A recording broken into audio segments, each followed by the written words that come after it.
குமாரன் பரிசுத்த ஆவியின் திருப்பெயரிலே ஆமென். ஜெபம் பண்ண கடவோம். மனுக்குலத்தை மீட்கும்படியாய் திருக்குமாரனாம் இயேசு கிறிஸ்துவை பெத்லகேம் முன்னணியில் பாலகனாய் பிறப்பித்த எங்கள் அன்பின் ஆண்டவரே, பிறப்பின் மகிழ்ச்சியை ஆசரிக்கின்ற திருவருகை காலங்களுக்காக உமக்கு நன்றி சொல்கிறோம். திருவருகையின் 4வது ஞாயிற்றுக்கிழமை வழிபாட்டிலே உம்முடைய திருமுன்னிலையில் திருச்சுவ மக்களாய் ஒன்றிணைந்திருக்கின்றோம். ஆண்டவர் எங்களுடைய விசுவாசத்தை வளர்ப்பிக்கும் வகையிலே உம்முடைய நாமத்தை மகிமைப்படுத்தி இந்த ஆராதனையில் நாங்கள் முழு மனதோடு, முழு இருதயத்தோடு, முழு சிந்தையோடு பங்கு பெற ஆண்டவர் எங்களுக்கு தூய ஆவியின் வழியாக பலப்படுத்த வேண்டும் என்று ஜெபிக்கிறோம். தொடக்கம் முதல் நிறைவு மட்டும் உம்முடைய பிரசன்னத்தினால் எங்களை ஆளுகை செய்வீராக. வந்திருக்கின்ற ஒவ்வொருவரையும் உம்முடைய பலத்தினால் இடைகட்டி பரிபூர்ண சந்தோஷத்தினாலும் சமாதானத்தினாலும் நிரப்புவீராக. ஆண்டவருடைய வார்த்தைகளை சுமந்து வந்திருக்கிற உம்முடைய அடியாரை மறைத்து நீர் வெளிப்படுவீராக. ஆண்டவருடைய கரம் திருச்சபை மக்கள் ஒவ்வொருவரையும் இந்த வழிபாட்டிலே ஆற்றல் படுத்த வேண்டும் என்று எங்கள் ஆண்டவராகிய இயேசு கிறிஸ்துவின் வழியாக ஜெபிக்கிறோம் நல்ல பிதாவே, ஆமென். ஆண்டவருடைய திருப்பெயருக்கு மாட்சிமை உண்டாக. வழிபாட்டிற்கு தொடக்கமாக நாம் அனைவரும் எழுந்து நின்று கிறிஸ்து சபை பாமாலைகளில் 65வது பாமாலையை பாடுவோம். பாமாலை 65, நடுக்குளிர் காலம் கடும் வாடையாம் பனிக்கட்டி போலும் குளிரெல்லாம் என்று தொடங்கும் பாமாலை எழுந்து நின்று இணைந்து பாடுவோம்.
Bhagya Karnita சிசுதா முக்தி பக்தியோடு தோலுதா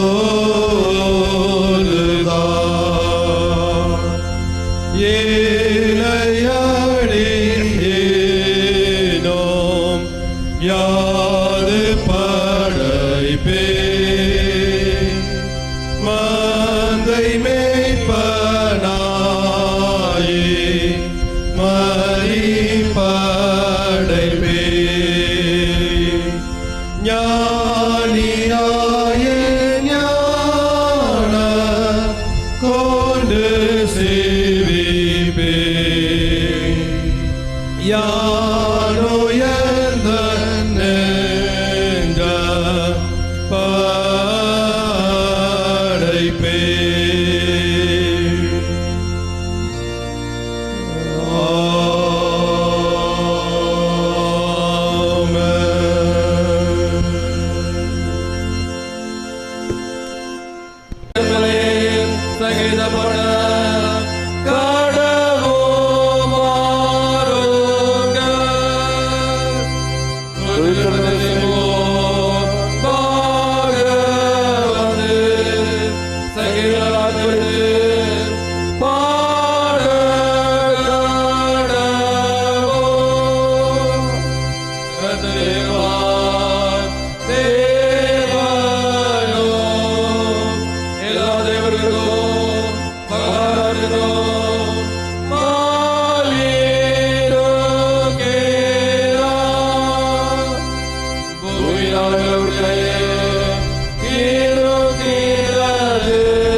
சபையார் அமர்ந்திருக்கலாம். இந்த நாளுக்குரிய திருமறை பாடங்கள் படிக்க கேட்போம். முதலாம் இரண்டாம் திருமறை பாடங்கள் தொடர்ந்து படிக்கப்படும்.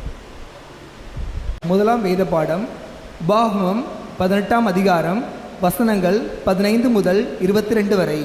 உபாகமம் 18ஆம் அதிகாரம் வசனங்கள் 15 முதல் 22 வரை. உன் தேவனாகிய கர்த்தர் என்னைப் போல ஒரு தீர்க்கதரிசியை உனக்காக உன் நடுவே உன் சகோதரிலிருந்து எழும்ப பண்ணுவார். அவருக்கு செவி கொடுப்பீர்களாக. ஓரேபிலே சபை கூட்டப்பட்ட நாளில் நான் சாகாதபடி என் தேவனாகிய கர்த்தரின் சத்தத்தை இனி நான் கேளாமலும் இந்த பெரிய அக்னியை இனி நான் காணாமலும் இருப்பேனாக என்று உன் தேவனாகிய கர்த்தரை நீ வேண்டிக் கொண்டதின்படியெல்லாம் அவர் செய்வார். அப்பொழுது கர்த்தர் என்னை நோக்கி, அவர்கள் சொன்னது சரியே. உன்னை போல ஒரு தீர்க்கதரிசியை நான் அவர்களுக்காக அவர்கள் சகோதரரிலிருந்து எழும்ப பண்ணி என் வார்த்தைகளை அவர் வாயில் அருளுவேன். நான் அவருக்கு கற்பிப்பதையெல்லாம் அவர்களுக்கு சொல்லுவார். என் நாமத்தினாலே அவர் சொல்லும் என் வார்த்தைகளுக்கு செவிகொடாதவன் எவனோ அவனை நான் விசாரிப்பேன். சொல்லும்படி நான் கட்டளையிடாத வார்த்தையை என் நாமத்தினாலே சொல்ல துணியும் தீர்க்கதரிசியும் வேறே தேவர்களின் நாமத்தினாலே பேசும் தீர்க்கதரிசியும் சாகக்கடவன். கர்த்தர் சொல்லாத வார்த்தை என்னதென்று நான் எப்படி அறிவேன் என்று நீ உன் இருதயத்தில் சொல்வாயாகில், ஒரு தீர்க்கதரிசி கர்த்தரின் நாமத்தினாலே சொல்லும் காரியம் நடவாமலும் நிறைவேறாமலும் போனால் அது கர்த்தர் சொல்லாத வார்த்தை. அந்த தீர்க்கதரிசி அதை துணிகரத்தினால் சொன்னான். அவனுக்கு நீ பயப்பட வேண்டாம். வாசிக்கும்படியாக கொடுக்கப்பட்ட முதலாம் வேத பாடம் வாசித்தாயிற்று. தேவனே உமக்கு மகிமை உண்டாவதாக. வாசிக்கும்படியாக கொடுக்கப்பட்டுள்ள இரண்டாம் வேத பாடம் அது அப்போஸ்தலனாகிய பவுல் கொரிந்தியருக்கு எழுதின முதலாம் நிருபம் 16ஆம் அதிகாரம் வசனங்கள் 13 முதல் 24 வரை. 1 கொரிந்தியர் 16ஆம் அதிகாரம் வசனங்கள் 13 முதல் 24 வரை. விழித்திருங்கள், விசுவாசத்திலே நிலைத்திருங்கள், புருஷராயிருங்கள், திடன் கொள்ளுங்கள். உங்கள் காரியங்கள் எல்லாம் அன்போடே செய்யப்பட கடவது. சகோதரரே, ஸ்தேவானுடைய வீட்டார் அகாயா நாட்டிலே முதற் பலனானவர்கள் என்றும் பரிசுத்தவான்களுக்கு ஊழியம் செய்யும்படிக்கு தங்களை ஒப்புவித்திருக்கிறார்கள் என்றும் அறிந்திருக்கிறீர்களே. இப்படிப்பட்டவர்களுக்கு உடன் வேலையாட்களாய் பிரயாசப்படுகிற மற்ற யாவருக்கும் நீங்கள் கீழ்ப்படிந்திருக்க வேண்டும் என்று உங்களுக்கு புத்தி சொல்லுகிறேன். ஸ்தேவான், பொர்த்துனாத்து, அகாயாக்கு என்பவர்கள் வந்ததற்காக சந்தோஷமாயிருக்கிறேன். நீங்கள் எனக்கு செய்ய வேண்டியதாயிருந்ததை அவர்கள் செய்திருக்கிறார்கள். அவர்கள் என் ஆவிக்கும் உங்கள் ஆவிக்கும் ஆறுதல் செய்தார்கள். இப்படிப்பட்டவர்களை அங்கீகாரம் பண்ணுங்கள். ஆசியா நாட்டில் உள்ள சபையார் உங்களை வாழ்த்துகிறார்கள். ஆக்கில்லாவும் பிரிஸ்கில்லாலும் தங்கள் வீட்டிலே கூடுகிற சபையோடும் கூட கர்த்தருக்குள் உங்களை மிகவும் வாழ்த்துகிறார்கள். சகோதரர் எல்லாரும் உங்களை வாழ்த்துகிறார்கள். ஒருவரை ஒருவர் பரிசுத்த முத்தத்தோடே வாழ்த்துங்கள். பவுலாகிய நான் என் கையெழுத்தாலே உங்களை வாழ்த்துகிறேன். ஒருவன் கர்த்தராகிய இயேசு கிறிஸ்துவின் இடத்தில் அன்பு கூறாமற் போனால் அவன் சபிக்கப்பட்டவனாய் இருக்க கடவன். கர்த்தர் வருகிறார். கர்த்தராகிய இயேசு கிறிஸ்துவினுடைய கிருபை உங்களுடனே கூட இருப்பதாக. கிறிஸ்து இயேசுவுக்குள்ளான என்னுடைய அன்பு உங்கள் எல்லாரோடும் கூட இருப்பதாக. ஆமென். வாசிக்கப்படியாக கொடுக்கப்பட்டுள்ள வேத பாடம் வாசி முடிந்ததற்கு தேவனே மகிமை உண்டாவதாக. மறுபடியும் கடவுளுடைய திருப்பெயருக்கு புகழ்ச்சி உண்டாக நாம் அனைவரும் எழுந்து நின்று 62வது பாமாலையை பாடுவோம். பாமாலை 62 கீழ் ஜென்மித்த ராயர்க்கே என்று தொடங்கும் பாமாலை. பாமாலையின் நிறைவிலே நற்செய்தி பாடம் படிக்க கேட்போம்.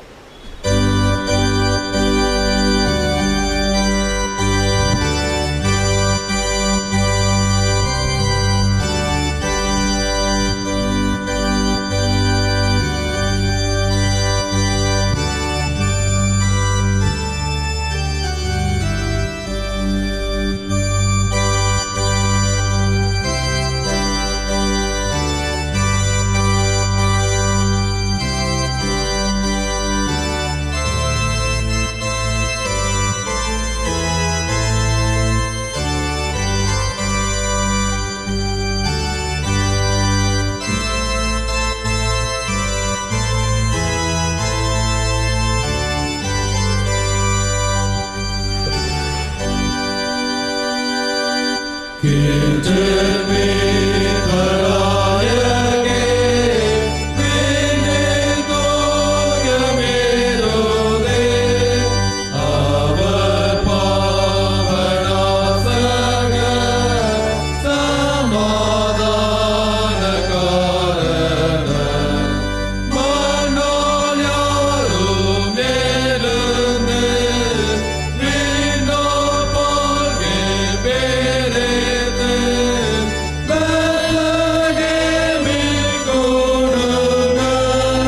ஜெபசெய்து கூறுங்க கேஜமித்தராயகே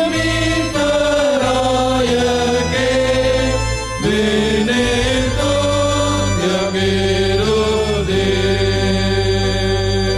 வானோர் போற்றும் கிறிஸ்துவே லோகமாளும் நாதரே ஏற்ற காலம் தோன்றினி கனியிடம் பிறந்தி வாழ்க நர தெய்வமே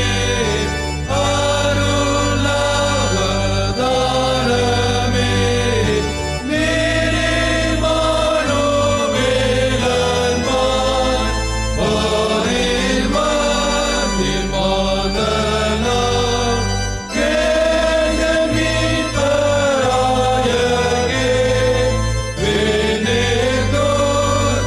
வினேதோத்யமிருதே வாழ்க சாந்த பிரபுவே வாழ்க நீதி சூரியனே தீபராக வந்தவர் கோடி ஜீவன் தந்தவர் மகிமையை வெறுத்து ஏழை கோலம் கெடுத்து சாய்தல பிறந்தே வரும் ஜென்மம் அளித்தே கேஜமித்தராயகே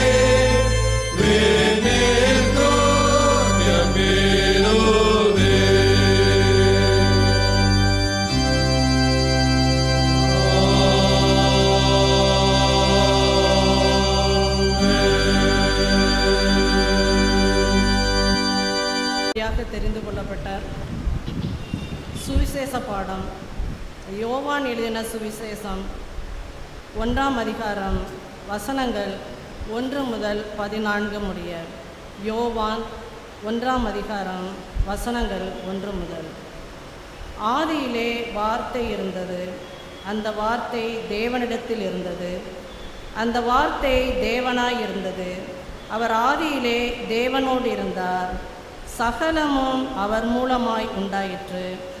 உண்டானது ஒன்றும் அவராலே அல்லாமல் உண்டாகவில்லை. அவருக்குள் ஜீவன் இருந்தது, அந்த ஜீவன் மனுஷருக்கு ஒளியாய் இருந்தது. அந்த ஒளி இருளிலே பிரகாசிக்கிறது, இருளானது அதை பற்றி கொள்ளவில்லை. தேவனால் அனுப்பப்பட்ட ஒரு மனுஷன் இருந்தான், அவன் பேர் யோவான். அவன் தன்னால் எல்லாரும் விசுவாசிக்கும்படி அந்த ஒளியை குறித்து சாட்சி கொடுக்க சாட்சியாக வந்தான். அவன் அந்த ஒளி அல்ல, அந்த ஒளியை குறித்து சாட்சி கொடுக்க வந்தவனாயிருந்தான். உலகத்திலே வந்து எந்த மனுஷனையும் பிரகாசிப்பிக்கிற ஒளியே அந்த மெய்யான ஒளி. அவர் உலகத்தில் இருந்தார், உலகம் அவர் மூலமாய் உண்டாயிற்று, உலகமோ அவரை அறியவில்லை. அவர் தமக்கு சொந்தமானதிலே வந்தார், அவருக்கு சொந்தமானவர்களோ அவரை ஏற்றுக்கொள்ளவில்லை. அவருடைய நாமத்தின் மேல் விசுவாசம் உள்ளவர்களாய் அவரை ஏற்றுக்கொண்டவர்கள் எத்தனை பேர்களோ அத்தனை பேர்களும் தேவனுடைய பிள்ளைகளாகும்படி அவர்களுக்கு அதிகாரம் கொடுத்தார். அவர்கள் இரத்தத்தினாலாவது மாம்ச சித்தத்தினாலாவது புருஷனுடைய சித்தத்தினாலாவது பிறவாமல் தேவனாலே பிறந்தவர்கள். அந்த வார்த்தை மாம்சமாகி கிருபையினாலும் சத்தியத்தினாலும் நிறைந்தவராய் நமக்குள்ளே வாசம் பண்ணினார். அவருடைய மகிமையை கண்டோம். அது பிதாவுக்கு ஒரே பேரானவருடைய மகிமைக்கு ஏற்ற மகிமையாகவே இருந்தது. பாடம் முடிந்தது. தேவனே உமக்கு மகிமை உண்டாவதாக. தயவு செய்து அமருங்கள். இந்த நாளுக்குரிய மகிழ்விக்கு மன்னா வசனம் சொல்ல ஞாயிறு பள்ளி பிள்ளைகளை அன்புடன் அழைக்கிறேன். The true light that enlightens every man was coming into the world. John 1:9. உலகத்தே வந்த எந்த மனுஷனையும் பிரகாசிக்கிற ஒளியே அந்த மெய்யான ஒளி. true light that enlightens every man was coming into the world. John 1:9. உலகத்திலே வந்த எந்த மனுஷனையும் பிரகாசிக்கிற ஒளியே அந்த மெய்யான ஒளி. யோவான் 1:9. மகிழிக்கும் அண்ணா மாரநாதா ஆண்டவரே வாரும். உலகத்திலே வந்த எந்த மனுஷனையும் பிரகாசிக்கிற ஒளியே அந்த ஒளி மெய்யான ஒளி. யோவான் 1:9. The true light that enlightens every man is coming into the world.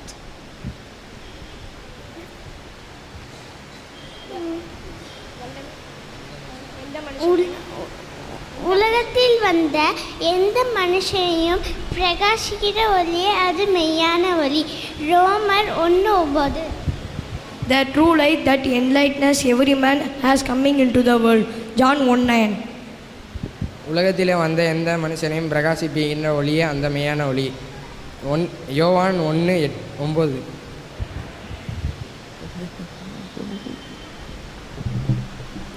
உலகத்திலே வந்து எந்த மனுஷனையும் பிரகாசிப்பிக்கிற ஒளியே அந்த மெய்யான ஒளி. யோவான் 1:9. உலகத்திலே வந்து எல்லாரையும் பிரகாசிக்கிற ஒளியே அந்த மெய்யான ஒளி. யோவான் 1:9. உலகத்திலே வந்து எல்லா மனுஷங்களையும் பிரகாசிக்கிற ஒளியே அந்த மெய்யான ஒளி. யோவான் 1:9. உலகத்தில் வந்த எல்லா மனுஷனையும் பிரகாசிப்பிக்கிற ஒளியே அந்த மெய்யான ஒளி. யோவான் 1:9. The true light that enlightened every man was coming into the world. John 1:9. உலகத்திலே வந்து எந்த மனுஷனையும் பிரகாசிக்கிற ஒளியே அந்த மெய்யான ஒளி. யோவான் 1:2-9.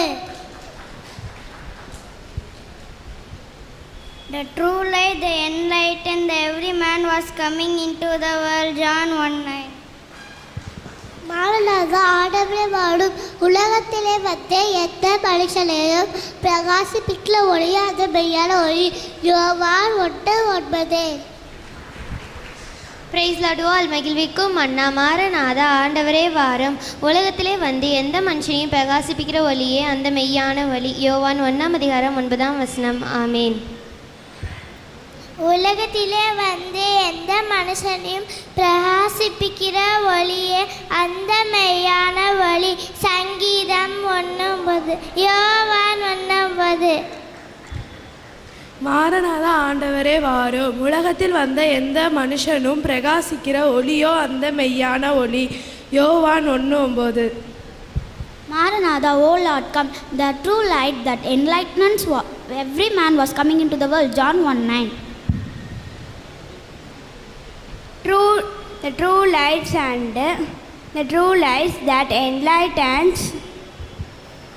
lights that enlightens every man was coming into the world. John 1:9.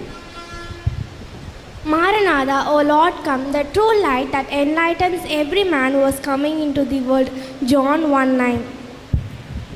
Maranatha, the true light that enlightens every man into the world. John 1:9.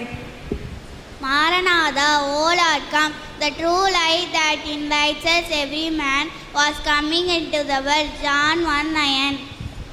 Maranatha, O Lord, come. The true light that enlightens every man was coming into the world. John 1:9. The true lights that enlightens every man coming into the world. John 1:9. உலகத்தில் உள்ள எந்த ஒளியும் பிரகாசிக்கிற ஒளியே அந்த மெய்யான ஒளி. யோவான் 1:9.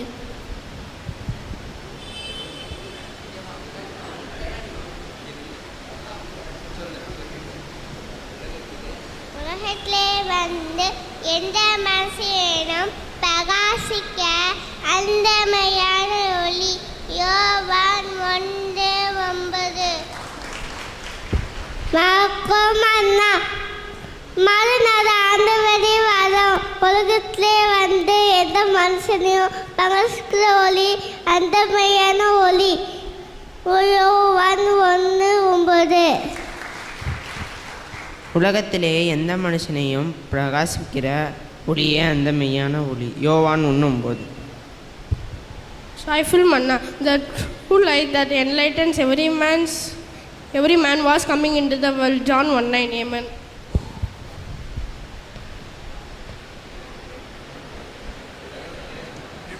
English.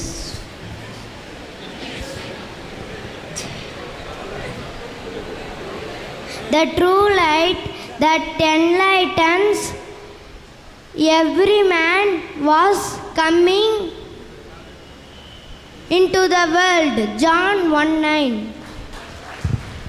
The true light enlightens every man was coming into the world. John 1:9.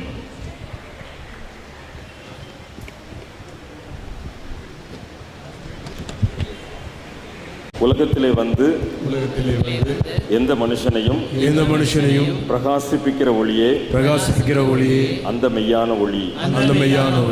யோவான் 1:9. கிறிஸ்துவுக்குள் அன்பானவர்களே, கிறிஸ்து பிறப்பு பண்டிகைக்கு முந்தின ஞாயிற்றுக்கிழமை, திருவருகையின் 4வது ஞாயிற்றுக்கிழமை. இந்த நாளிலே ஆண்டவருடைய வார்த்தைகளை நம் மத்தியிலே பகிர்ந்து கொடுக்கும்படியாய் நம்முடைய மத்திய வட்டகை மன்றம் தெற்கு பகுதியினுடைய வட்டகை மன்ற தலைவர் அருட்பணி பி. செல்லப்பா ஐயா அவர்கள் நம் மத்தியிலே வந்திருக்கிறார்கள். அவர்களை அப்படி மேலவாசல் தூய இம்மானுவேல் ஆலயத்தின் சார்பில் மிகுந்த அன்போடு கூட வாழ்த்தி வரவேற்கிறேன். நாம் ஜெப பாடலை பாடின பிற்பாடு ஐயா அவர்கள் ஆண்டவருடைய வார்த்தைகளை நம் மத்தியிலே பகிர்ந்து கொடுப்பார்கள்.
ஜெபம் செய்வோம். கிருபை நிறைந்த எங்கள் அன்பின் ஆண்டவரே, மீண்டுமாக நாங்கள் உமக்கு நன்றி செலுத்துகிறோம்.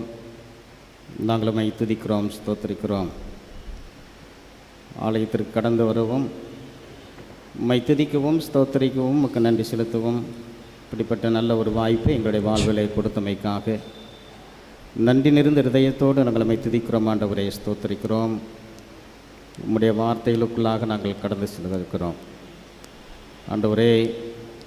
உம்முடைய வார்த்தைகளும் எங்களுடைய இதயத்தின் தியானம் ஆண்டவரே உம்முடைய திருச்சமூகத்திலே ஏற்புடையதாக இருப்பதாக. ஆம். அன்புக்குரியவர்களே, இறைமகன் இயேசு கிறிஸ்து நாமத்தினாலே உங்கள் யாவரையும் அன்போடு வாழ்த்துகிறேன். இந்த நாளிலே ஆண்டவருடைய திருவார்த்தையை பகிர்ந்து கொள்ளும்படியாக உங்களுடைய ஆயர் அவர்கள் கடந்த மாதத்திலே கேட்டுக்கொண்டார்கள். நான் அதை ஏற்றுக்கொண்டேன். எனவே இந்த வாய்ப்பை எனக்கு கொடுத்த நம்முடைய திருமணத்தினுடைய இணை பொருளாளர், உங்களுடைய ஆயர்வட்ட தலைவர் அருள் திரு ஜஸ்லர் ராய் அவர்களுக்கும் திருச்சபை மக்களுக்கும் நன்றி நிறைந்த இருதயத்தோடு உங்களுக்கு நான் வாழ்த்துக்களை.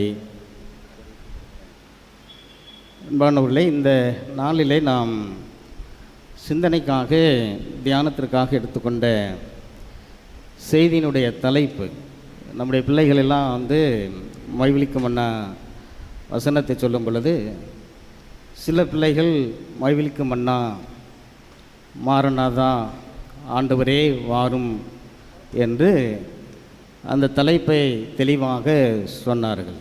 மாறனாதா ஆண்டவரே வாரும், ஓ லார்ட் கம் என்று தெளிவாக சொன்னார். எனவே இந்த நாளிலே தென்னிந்திய திருச்சபை நமக்கு கொடுத்திருக்கிற தலைப்பு மாறனாதா ஆண்டவரே வாரும் என்ற தலைப்பை கொடுத்திருக்கிறது. அன்பானவர்களே, 1870ஆம் ஆண்டு அமெரிக்காவிலே கனெக்டிகட் என்று சொல்லக்கூடிய மாகாணத்தில் ஒரு நாள் முழுவதும் திடீரென்று இருள் சூழ்ந்த ஒரு நிலை காணப்பட்டது. சூரிய உதயம் வெளிப்படவில்லை. அனைவரும் அச்சத்திலே வாழ்ந்து கொண்டிருந்த ஒரு சூழ்நிலை. உலகத்தினுடைய இறுதி நாள் நெருங்கிவிட்டது என்று எல்லோரும் பயந்து வாழ்ந்து கொண்டிருந்தார்கள். உலகம் அழியப் போகிறது என்று அநேகர் ஒருவருக்கொருவர் பேசிக்கொண்டிருக்கிற சூழ்நிலையிலே ஆண்டவர் சீக்கிரம் வரப்போகிறார் என்று சொல்லி கிறிஸ்தவர்கள் எல்லாரும் நினைத்து கொண்டிருந்தார்கள். எனவே ஆண்டவரை பற்றியான வருகை வரலாற்றிலே பல செய்திகள் வந்து கொண்டே இருந்தாலும், ஒருவேளை இந்த மாறனாதா என்று சொல்லக்கூடிய வார்த்தை இது புதிய ஏற்பாட்டிலே பவுலடிகளார் 1 கொரிந்தியர் 16ஆம் அதிகாரத்திலே இந்த வார்த்தையை பயன்படுத்துகிறதை நாம் என்ன செய்கிறோம் பார்க்குறோம். அன்பானவர்களே, தொடக்க கால திருச்சபையிலே நாம் பார்க்கும் பொழுது ஒருவரை ஒருவர் சந்திக்கும் பொழுது மாறனாதா என்று சொல்லிக் கொள்ளுவார்கள். மாறனாதா என்று சொன்னால் ஆண்டவரே சீக்கிரம் வாரும் என்ற வார்த்தையை பயன்படுத்தி ஒருவரை ஒருவர் தேற்றி கொள்ளுகின்ற ஒரு சூழல் தொடக்க கால திருச்சபைகளிலே இருந்தது. அதே போல் யூதர்களுடைய வாழ்விலே பார்க்கும் பொழுது யூதர்கள் ஒருவரை ஒருவர் சந்திக்கும் பொழுது சாலோம் என்று சொல்லிக் கொள்வார்கள். சாலோம் என்று சொன்னால் சமாதானம், எங்களுக்கு அமைதியை தாரும், அமைதி உண்டாவதாக என்று சொல்லுவார்கள். தொடக்க கால திருச்சபையிலே இந்த வார்த்தையை பயன்படுத்துவதற்கு அதிகமான காரணங்கள் உண்டு. ஒருவேளை இறையியலாளர்கள் என்ன சொல்லுகிறார் என்று சொன்னால், இந்த மாறனாதா என்று சொல்லக்கூடிய வார்த்தை ஒரு இறைவேண்டலின் வார்த்தையாக இருக்கலாம் என்று சொல்லுகிறார்கள். அப்படி என்று சொன்னால், தொடக்க கால திருச்சபை மக்கள் யூதர்களால் துன்புறுத்தப்பட்ட ஒரு சூழ்நிலை தொடக்க கால திருச்சபைகளே இருந்தது.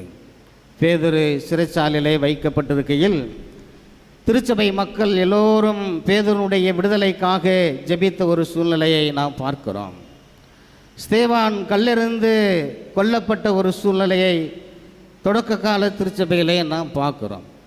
பவுலும் சீலாவும் சிறைச்சாலையிலே துன்புறுத்தப்பட்டு காவலிலே வைக்கப்பட்டு அங்கு துன்புறுத்தப்படுகின்ற ஒரு சூழ்நிலையை தொடக்க கால திருச்சபையிலே நாம் பார்க்கிறோம். இப்படியாக தொடக்க கால திருச்சபைகளிலே கிறிஸ்தவர்கள் துன்புறுத்தப்படும் பொழுதெல்லாம் மாறனாதா என்ற வார்த்தையை அவர்கள் பயன்படுத்தி இருக்கிறார்கள். ஆண்டவரே, நாங்கள் பட்ட பாடுகள் போதும், நாங்கள் கண்ட துன்பங்கள் போதும், ஆண்டவரே சீக்கிரம் வாரும் ஆண்டவரே என்ற வார்த்தையை பயன்படுத்துகிற ஒரு சூழல் தொடக்க கால திருச்சபையிலே வந்தது. நீரோ மன்னன் என்ற ஒரு மனிதன் இருந்தான். ரோம் சாம்ராஜ்யத்தை முழுமையாக ஆளுகை செய்தவன். தன்னுடைய தாயை கொன்றவன், தங்கையை மணந்தவன், அதே வேளையிலே தன்னுடைய மனைவியை கர்ப்ப காலத்திலே கொன்று மகிழ்ச்சியை கண்டவன். ரோம் நகரை தீயிட்டு கொளித்து இசை கருவிகளால் வாசித்து கொண்டு அங்கு சந்தோஷத்தை கண்ட இந்த ரோம் நகரிலே நீரோ மன்னன் அங்கு ஆளுகை செய்து கொண்டு வந்தான். ஆனால் கிறிஸ்தவர்கள் அதிகமாக துன்புறுத்தப்பட்டார்கள்.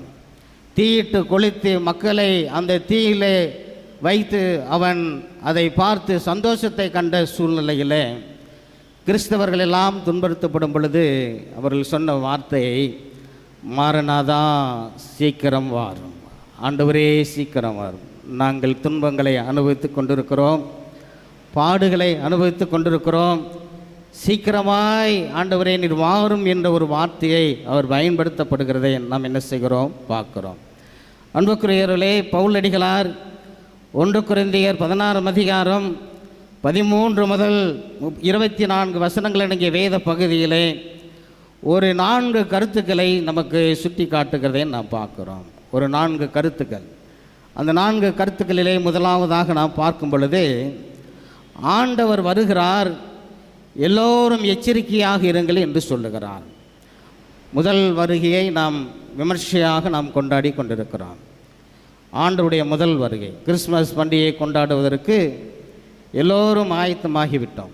விலை உயர்ந்த ஆடைகளை எடுக்கிறோம், ஆலயங்களை அதிகமாக அலங்கரிக்கிறோம்.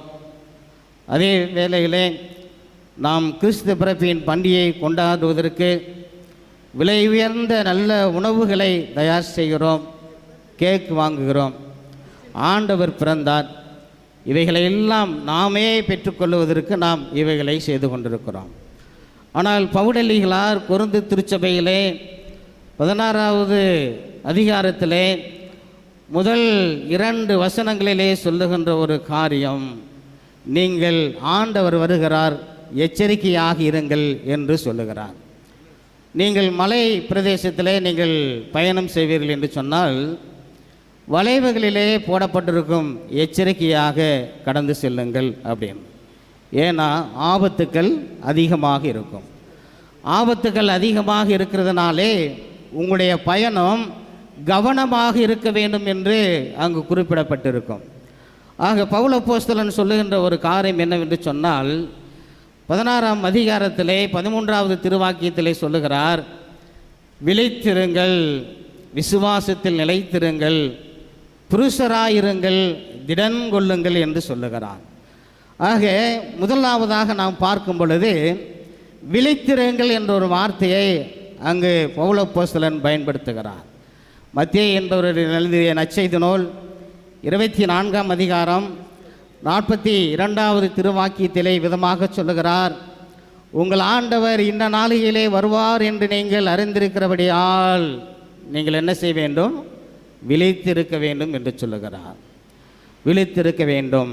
ஜனத்துக்கு விரோதமாய் ஜனம், ராஜ்யத்துக்கு விரோதமாய் ராஜ்யம், பஞ்சங்கள், கொள்ளை நோய்கள், பூமி அதிர்ச்சிகள் உண்டாகும். முடிவு உடனே வராது. அதனால் நீங்கள் என்ன செய்ய வேண்டும், ஆண்டவர் இந்த நாளிகையிலே இந்த நேரத்திலே நீங்கள் அவர் வருவார் என்று சொல்லி நீங்கள் அறிந்திருக்கிறபடியினாலே நீங்கள் விழித்து கொள்ளுங்கள் என்று சொல்லி ஒரு எச்சரிக்கையை கொடுக்கிறதை நாம் பார்க்கிறோம். அன்பானவர்களே, முதல் வருகையை நாம் ஏற்றுக்கொண்டிருக்கிறோம். 2ஆம் வருகையை எதிர்கொள்ளுவதற்கு பவுல் அப்போஸ்தலன் திருச்சபை மக்களுக்கு சொல்லுகிறார், நீங்கள் விழித்து கொள்ளுங்கள். தொடக்க கால திருச்சபையிலே உங்களுக்கு வருகிற பாடுகள், துன்பங்கள், பிரச்சனைகள், போராட்டங்கள், இவைகளெல்லாம் கண்டு நீங்கள் சோர்ந்து போக வேண்டாம். ஆக கடவுள் வரப்போகிறார், நீங்கள் விழித்து கொள்ளுங்கள் என்ற வார்த்தையை அவர் பயன்படுத்துகிறார்.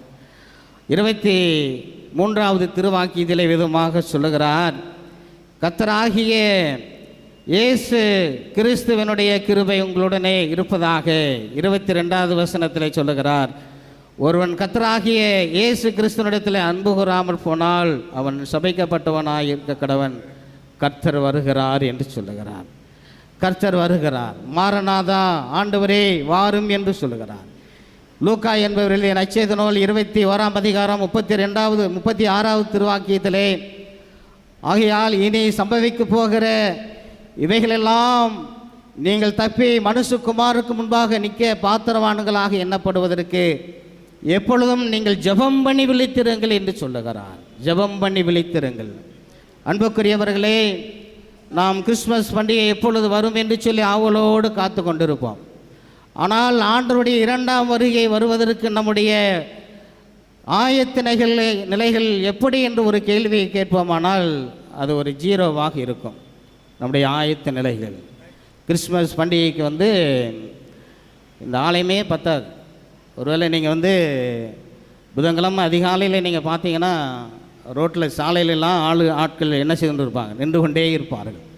ஏன்னா முதல் வருகை, அதே போல் பண்டிகை காலம், புத்தாண்டு என்பது பண்டிகை காலம், கிறிஸ்மஸ் பிறப்பு என்பது பண்டிகை நாள், ஈஸ்டர் என்பது பண்டிகை நாள், அதுக்கெல்லாம் நம்முடைய ஆயத்தங்கள் வெகு சிறப்பாக இருக்கும். ஆனால் ஆண்டவர் வருகிறார், அந்த நாளையும் நான் என்ன செய்திருக்க வேண்டும், அறிந்திருக்க வேண்டும். நான் ஜெபத்திலே எப்பொழுதும் நான் விழித்திருக்க வேண்டும் என்று சொல்லுகிறார். மத்தேயு என்பவர் எழுதிய நற்செய்தியில் 25ஆம் அதிகாரம் 13வது திருவாக்கியத்திலே, மனுஷகுமாரன் வரும் நாளிகையாவது நீங்கள் அறிந்திருக்கபடியால் நீங்கள் என்ன செய்யுங்கள், விழித்து கொள்ளுங்கள். இந்த எச்சரிக்கையை பவுல் அப்போஸ்தலன் கொரிந்து திருச்சபைக்கு சொல்லுகிறார். ஆக நாம் ஆண்டவருடைய வருகை மிக சமீபமாக இருக்கிறது. ஆண்டவரே வாரும் என்று சொல்லி தொடக்க கால திருச்சபை மக்கள் சொல்லும் பொழுது, பவுல் அப்போஸ்தலன் கொரிந்து திருச்சபை மக்களுக்கு நீங்கள் விழித்து கொள்ளுங்கள் என்ற வார்த்தையை அவர் பயன்படுத்துகிறதை நாம் பார்க்கிறோம். அந்த விழித்து கொள்ளுங்கள், ஆண்டவர் வருகிறார். அடுத்ததாக அவர் சொல்லுகிற ஒரு காரியம், விசுவாசத்திலே நிலைத்திருங்கள். விசுவாசத்திலே நிலைத்திருங்கள். கடைசி காலங்களில் கொடிய காலங்கள் வரும். அந்த கொடிய காலங்களில் எல்லாத்தையுமே மறுதலிக்கிற மக்களாக மாறிவிடுவார்கள். திருமறை சொல்லுகிறது, எல்லாத்தையும் மறுவலிச்சிருவாங்க, விசுவாசத்தை விட்டே மறுவலிச்சிருவாங்க. அப்படிப்பட்ட கொடிய காலங்கள் எல்லாம் வரும். ஆனால் பவுல் அப்போஸ்தலன் கொரிந்து திருச்சபைக்கு சொல்லும் பொழுது, விழித்து கொள்ளுங்கள், விசுவாசத்திலே நீங்கள் நிலைத்திருங்கள் என்று சொல்லுகிறார். 1 பேதுரு 5ஆம் அதிகாரம் 9வது திருவாக்கியத்திலே, விசுவாசத்தில் உறுதியாயிருந்து அவனுக்கு நீங்கள் எதிர்த்து நில்லுங்கள் என்று சொல்லுகிறார். யாருக்கு? பிசாசு. எவனை விழுங்கலாம் என்று சொல்லி கர்ச்சிக்கிற சிங்கம் போல அவன் என்ன செய்கிறான், வகை தேடி கொண்டிருக்கிறான். ஆகையால் ஆண்டவர் வருகிறார், கிறிஸ்து வருகிறார். நீங்கள் என்ன செய்ய வேண்டும், விசுவாசத்திலே நீங்கள் என்ன செய்யுங்கள், நிலைத்திருங்கள். விசுவாசத்தில் உறுதியாயிருந்து நமக்கு வருகிற பிரச்சனைகளிலே நீங்கள் எதிர்த்து நில்லுங்கள் என்று சொல்லி பவுல் அப்போஸ்தலன் சொல்லுகிறதை பார்க்கிறோம். எபிரேயர் 3ஆம் அதிகாரம் 14வது வசனத்திலே, நாம் ஆரம்பத்தில் கொண்ட நம்பிக்கையை முடிவு பரியந்தம் உறுதியாய் பற்றி கொண்டிருப்போமானால் கிறிஸ்துவனிடத்திலே பங்குள்ளவர்களாயிருப்போம். அன்புக்குரியவர்களே, அந்த விசுவாசத்திலே உறுதியாய் இருக்கும்படி பவுல் அப்போஸ்தலன் நமக்கு ஆலோசனைகளை சொல்லுகிறான். சிறுவேலே கர்த்தரை நம்பு, ஆரோன் குடும்பத்தாரே கர்த்தரை நம்புங்கள், கர்த்தருக்கு பயப்படுகிற மக்களே கர்த்தரை நம்புங்கள், விசுவாசமாயிருங்கள். ஏன் என்று சொன்னால் ஆண்டவர் வரப்போகிறார். மாரநாதா, ஆண்டவரே வாரும் என்ற ஒரு வார்த்தையை பவுல் அப்போஸ்தலன் பயன்படுத்துகிறார். ஆக விழித்து கொள்ளுங்கள், விசுவாசத்திலே உறுதியாயிருங்கள், திடன் கொள்ளுங்கள் என்று சொல்லுகிறார். மத்தேயு என்பவர் எழுதிய நற்செய்தி நூல் 14ஆம் அதிகாரம் 27வது திருவாக்கியத்திலே, உடனே இயேசு அவர்களுடனே பேசி, திடன் கொள்ளுங்கள், நான் தான், பயப்படாதிருங்கள் என்ற வார்த்தையை பயன்படுத்துகிறார். சீடர்கள் எல்லாரும் அந்த படகுகளை பயணம் செய்து கொண்டிருக்கும் பொழுது ஆண்டவர் என்ன செய்கிறார் என்று சொன்னால், தண்ணீரிலே நடந்து வருகிறார். நடந்து கொண்டிருக்கும் பொழுது அந்த உருவத்தை பார்த்து இது யாரோ என்று சொல்லி என்ன செய்கிறாங்க, பயப்படுறாங்க. ஆண்டவர் சொல்கிறாரு, நீங்கள் என்ன செய்யணும், திடன் கொள்ளுங்க. இயற்கையை பார்த்து பயப்பட வேண்டாம், சூழ்நிலைகளை பார்த்து பயப்பட வேண்டாம். கடைசி காலத்திலே நாம் வாழ்ந்து கொண்டிருக்கிறோம். ஆண்டவருடைய முதலாம் வருகையை கொண்டாடுகிற திருச்சபை மக்களே, ஆண்டவர் வரப்போகிறார். ஆக நீங்கள் என்ன செய்ய வேண்டும், விழித்து கொள்ளுங்கள், விசுவாசத்திலே உறுதியாக இருங்கள், திடன் கொள்ளுங்கள் என்ற ஒரு வார்த்தையை பயன்படுத்துகிறதை பார்க்கிறோம். அன்பானவர்களே, முதலாவதாக பவுல் அப்போஸ்தலன் கொரிந்து திருச்சபை மக்களுக்கு சொல்லுகின்ற ஒரு காரியம் என்னவென்று சொன்னால், எச்சரிக்கையாக இருப்பதற்கு வலியுறுத்துகிறார். எச்சரிக்கையாக இருங்கள், ஆண்டவர் வரப்போகிறார். இரண்டாவதாக, ஆண்டவர் வரப்போகிறார், நீங்கள் அங்கீகரியுங்கள், அல்லது சிலரை நீங்கள் என்ன செய்ய வேண்டும், ஏற்றுக்கொள்ள வேண்டும் என்று சொல்லுகிறார். 16ஆம் அதிகாரத்திலே நீங்கள் 17வது வாக்கியத்திலே பார்த்தீர்கள் என்று சொன்னால், ஸ்தேவான், பொர்த்தினாத்து, அகாபுக்கு என்பவர்கள் வந்ததற்காக சந்தோஷமாயிருக்கிறேன். நீங்கள் எனக்கு செய்ய வேண்டியதாக இருந்ததை அவர்கள் செய்திருக்கிறார்கள் என்று சொல்லுகிறார். அன்பானவர்களே, திருப்பணிகளிலே பவுல் அப்போஸ்தலனுக்கு அதிகமாக உதவி செய்தவர்களை அங்கு கொரிந்து திருச்சபை மக்களுக்கு நினைப்பூட்டி 18வது வசனத்திலே சொல்லுகிறார், அவர்கள் என் ஆவிக்கும் உங்கள் ஆவிக்கும் ஆறுதல் செய்தார்கள். இப்படிப்பட்டவர்களை நீங்கள் என்ன செய்யுங்கள்? அங்கீகாரம் செய்யுங்கள், அங்கீகாரம் பண்ணுங்கள் அல்லது ஏற்றுக்கொள்ளுங்கள் என்று சொல்லுகிறதை பார்க்கும். ரெகக்னைஸ் பண்ணுறது, ரெகக்னைஸ் என்று சொன்னால் அது தமிழில் ஏற்றுக்கொள்ளுங்கள், ஏற்பு, அங்கீகரித்தல், அடையாளம் காணுதல், மதிப்பளித்தல், நினைவு கூறுதல் என்ற அர்த்தத்தை கொடுக்கிறது. அன்புக்குரியவர்களே, கிறிஸ்மஸை கொண்டாடுகிற இந்த பிறப்பின் பண்டிகையை கொண்டாடுகிற இந்த நாட்களிலே நாம் யாரையெல்லாம் ஏற்றுக்கொள்கிறோம், யாரையெல்லாம் தள்ளிவிடுகிறோம்? யோசேப்பின் குமாரனாகிய தாவீதின் குமாரனாகிய யோசேப்பே, மரியாளை சேர்த்துக்கொள்ள நீ என்ன செய்யாத, ஐயப்படாதே, உன் மனைவியை நீ என்ன செய், சேர்த்துக்கொள், மரியாளை சேர்த்துக்கொள், ஏற்றுக்கொள் என்ற வார்த்தையை சொன்ன உடனே யோசேப்பு கீழ்ப்படுகிறதை நாம் என்ன செய்கிறோம், பார்க்குறோம். கிறிஸ்து பிறப்பின் பண்டிகையை கொண்டாடுகிற இந்த நாட்களிலே யாரையெல்லாம் நாம் ஏற்றுக்கொள்கிறோம்? ஒருவேளை நமக்கு அருகிலே இருக்கிற மக்கள், நம்முடைய வீட்டின் அருகிலே வாழ்ந்து கொண்டிருக்கிற புறையின மக்கள், ஒருவேளை புறக்கணிக்கப்பட்ட மக்கள், புறந்தள்ளப்பட்ட மக்கள், ஏழைகள், ஒருவேளை பசியாக இருப்பவர்கள், இவர்களெல்லாம் ஏற்றுக்கொள்கின்ற அனுபவம் நமக்கு இந்த கிறிஸ்து பிறப்பின் பண்டிகையை கொண்டாடுகிற நாட்களிலே அதிகமாக வர வேண்டும்.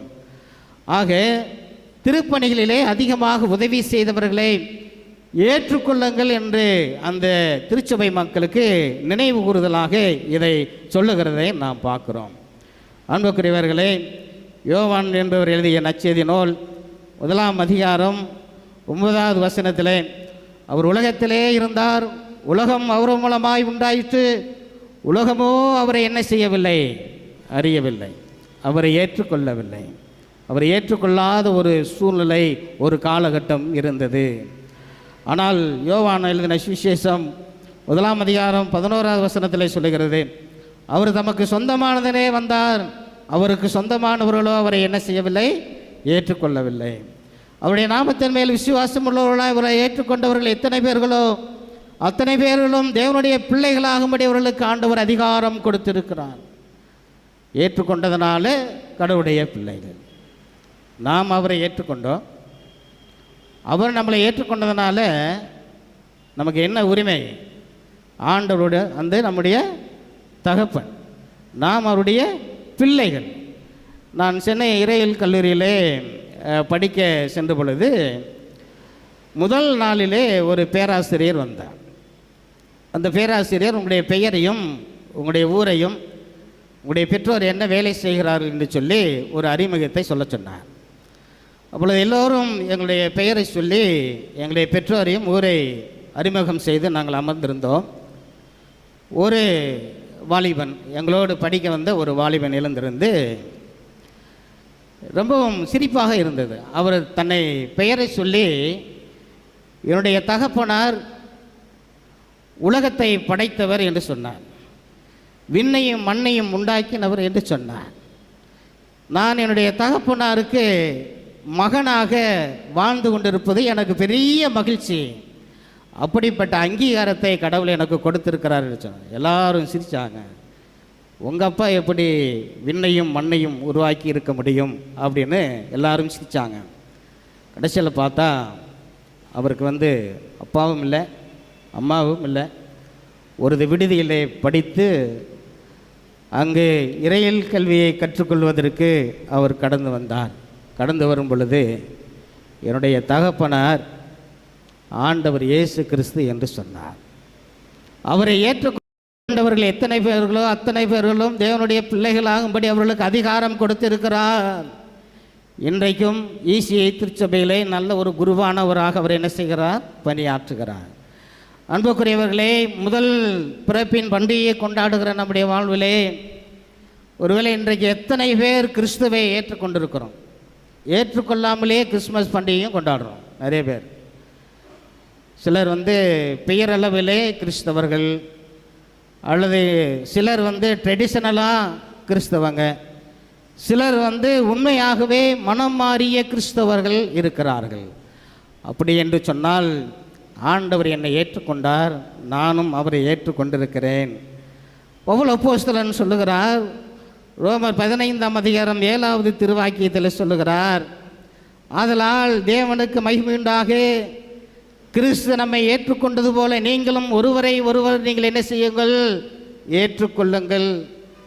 கிறிஸ்து பிறப்பின் பண்டிகையை கொண்டாடுகிற நம்முடைய வாழ்விலே ஏற்றுக்கொள்ளுகின்ற மனப்பக்குவம் நமக்கு வர வேண்டும். நான் ஒரு ஊரில் குருத்துவ பணியை செய்து கொண்டிருந்தேன். இல்லங்களுக்கு நான் சந்திக்க செல்வது உண்டு. ஒரே ஒரு வீட்டில் நான் சந்திக்க செல்லும் பொழுது ஒரு வயதான பெற்றோர் ஜெபிக்கும் பொழுது தனித்தனியாக நின்று கொண்டிருப்பார்கள். ஐயா அந்த பக்கம் நின்னா அம்மா தள்ளி அந்த பக்கம் நிற்பாங்க.